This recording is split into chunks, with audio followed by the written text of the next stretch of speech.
New York City, late 1980s. A city under pressure. Crime dominated the headlines. Fear lived in everyday conversations. Central Park, the heart of the city, was supposed to be a place of escape, a stretch of green where the noise faded and people breathed. But on one spring night in April 1989, that illusion shattered. By sunrise, the city would be asking the same question. Who did this? And before the full truth was known, 5 teenagers would already be caught in the middle. In 1989, New York was tense. Violent crime rates were high. Public trust in safety was low. The pressure on police and politicians was constant. When news broke that a young woman had been brutally attacked while jogging in Central Park, fear turned into outrage. The crime felt personal. It happened in a place people believed was safe. Media coverage was immediate and intense. Newspapers demanded justice. Talk shows demanded answers. The city demanded arrests. That same night, a group of teenagers was in Central Park. They were not strangers to each other. They were kids from Harlem, hanging out, moving through the park, doing what many teenagers did on warm nights. Some were just 14 years old. They had no idea their lives were about to change permanently. Later that night, police began rounding up youths who had been in the area. Not because of evidence, but because the city wanted suspects. Fast. The teenagers were brought to police stations for questioning. At first, they were treated as witnesses. But as the hours passed, that changed. Questions became accusations. Confusion turned into fear. Parents were not consistently present. Lawyers were not immediately provided. The teenagers were young, exhausted, and overwhelmed. Interrogations stretched late into the night. Some lasted more than 12 hours. Teenagers were questioned individually, separated from friends, separated from family. They were told conflicting stories. They were pressured to explain things they didn't understand. Sleep deprivation set in. Fear took over. Eventually, each teenager gave a statement. Police described these as confessions. But even at the time, the statements raised questions. Details didn't match. Timelines conflicted. Descriptions of events changed from one account to another. Some teenagers admitted to actions that contradicted physical evidence. Others described scenes that could not have happened as told. Yet the statements were recorded, signed, and treated as fact. Once the confessions were obtained, the narrative was set. 5 teenagers. 1 crime. Media coverage reinforced the story.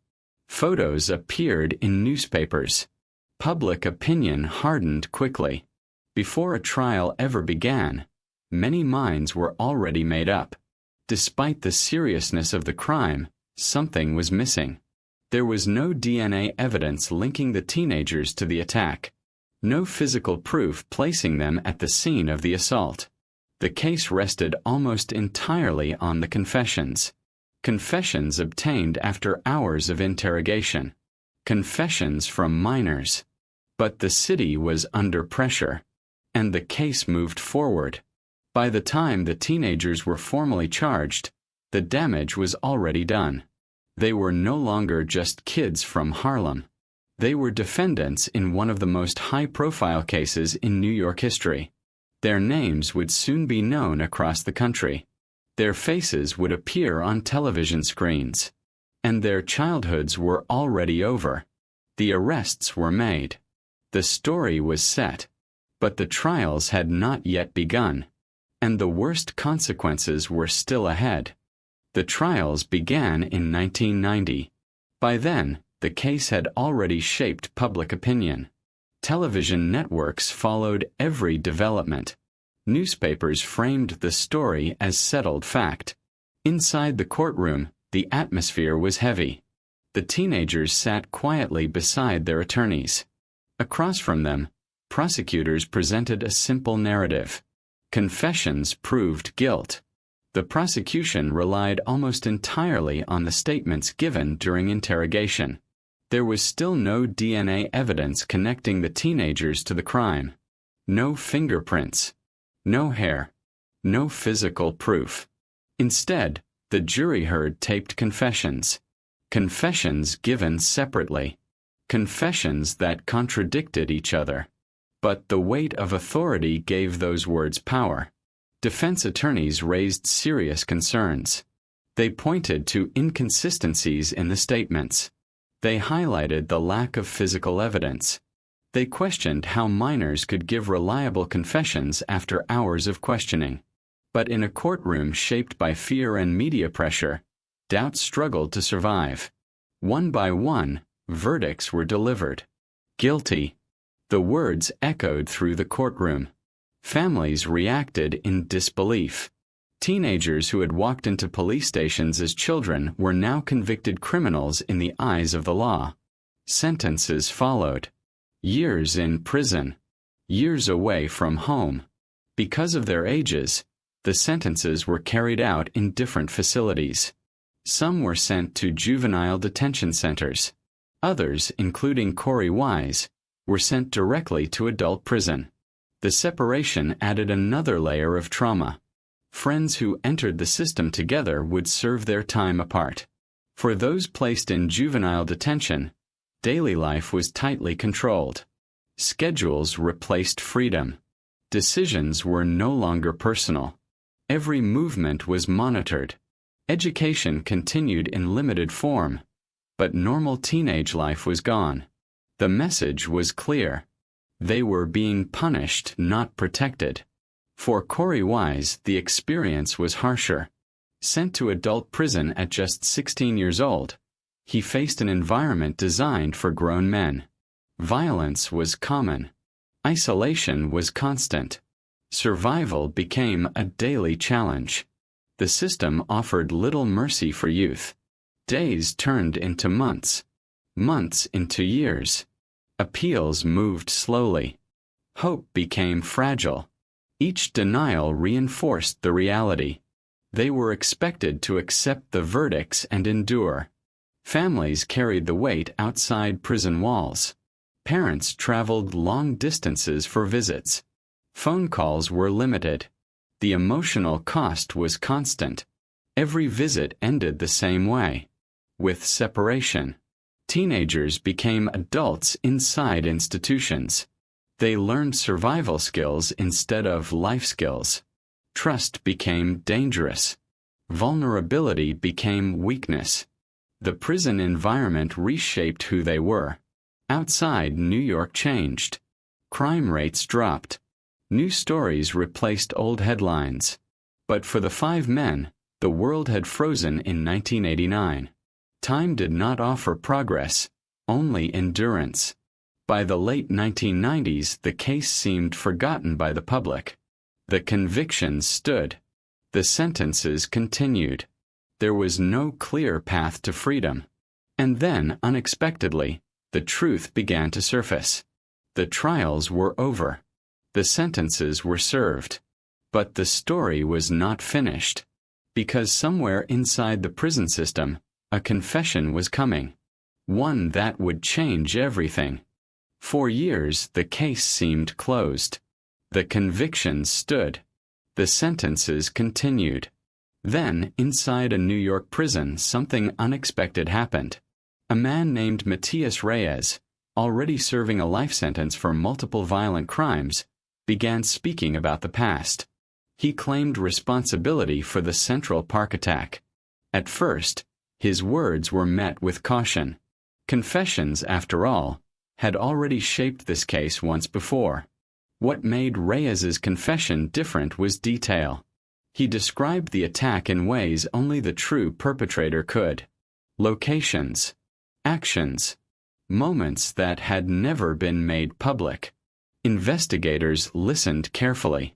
And then they did something that had not been done properly in 1989. They tested the DNA. The results were clear.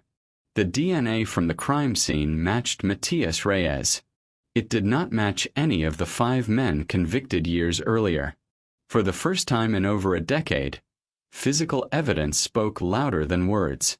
The foundation of the original case began to collapse. Prosecutors reviewed the confession. They compared it with medical reports, timelines, and physical evidence. Everything aligned. The confessions of the 5 teenagers no longer made sense. They never had. What once seemed like certainty was now exposed as error. In 2002, the Manhattan District Attorney's Office took a rare step. They moved to vacate the convictions. Not quietly, but formally, acknowledging that the evidence no longer supported the verdicts. In court, the convictions were officially set aside. The legal record changed. The 5 men were no longer guilty. They were no longer criminals. They were exonerated. For the first time since 1989, the truth was recognized by the system that had failed them. Freedom came without celebration. There were no parades, no apologies from the system, just paperwork, and the slow realization that years had been lost. Some of the men had spent more than a decade incarcerated. Those years could not be returned. News of the exoneration spread quickly. Some people were shocked. Others felt anger. Many questioned how such a mistake could happen. The case returned to headlines, this time with a different tone. How had confessions overridden evidence? Why were minors interrogated without proper safeguards? How did public pressure influence decisions? These questions followed the exoneration, and they did not fade easily. With the true perpetrator identified and the convictions erased, the original case no longer existed. The narrative that once dominated headlines was gone. What remained was a record of failure, not of one person, but of a system under extreme pressure. The Central Park 5 case became a reference point. Law schools studied it. Criminal justice experts debated it. It was no longer just a crime story. It was a warning. The truth had finally emerged. The convictions were gone. But freedom did not erase the past. Because once the prison doors opened, a new struggle began. Learning how to live again. When the 5 men walked out of prison, freedom felt unfamiliar. Years had passed. Technology had advanced. Neighborhoods had changed. People they once knew had moved on. They were free, but disconnected from the lives they should have lived. Freedom required relearning the basics. How to make decisions, how to trust, how to exist without constant surveillance. Prison leaves marks that are not visible. Sleep was difficult for some. Crowds felt overwhelming. Sudden noises triggered fear. These reactions were not unusual. They were common among people who had spent years under control, threat, and uncertainty. Exoneration removed the legal label, but not the psychological weight. Each man faced the same question. How do you start over when your past was taken from you? Education had been interrupted. Work experience was limited. Trust had been damaged. Some pursued schooling. Others focused on family. Some struggled quietly. There was no guide for rebuilding after wrongful conviction. Public recognition followed them everywhere. Their names were tied permanently to the case. Interviews, documentaries, and debates continued. For some, speaking publicly became a way to reclaim control. For others, it was exhausting. Being known for what happened, rather than who they were, felt like another form of confinement. In 2003, the 5 men filed a civil lawsuit against New York City. The lawsuit argued that their constitutional rights had been violated, that the interrogations were coercive, that investigative failures had destroyed their lives. The legal process moved slowly. Once again, time passed. In 2014, the city of New York agreed to a settlement. The case ended financially, but the settlement did not include an admission of wrongdoing. No official apology came with it. For the men, the outcome represented recognition, not closure. Money could not restore lost years. It could not erase trauma. The case continued to divide opinion. Some accepted the exoneration without question. Others remained skeptical. Public discussions often ignored the confirmed DNA evidence and the confession of the real perpetrator. This ongoing debate revealed something deeper: how difficult it can be for society to accept error. The Central Park 5 case changed conversations across the country. Legal experts re-examined interrogation practices. Particular attention was given to minors during questioning, long interrogations without legal counsel, the reliability of confessions under pressure. The case became a reference point in criminal justice reform discussions. At its core, this story was never just about law. It was about people. Teenagers who lost their youth. Families who carried years of pain.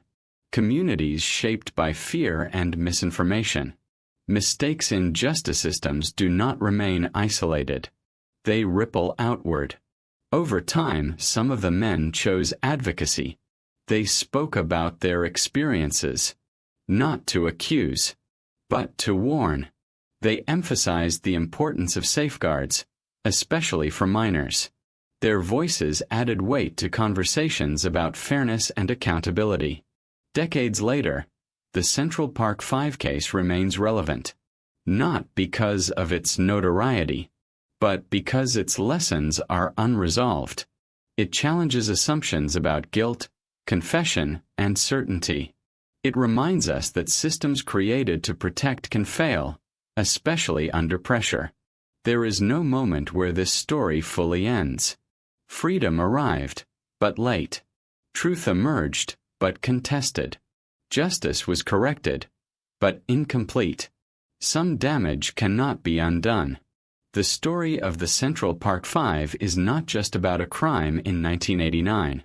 It is about what happens when urgency overrides caution, when fear overrides evidence, and when young lives become collateral damage.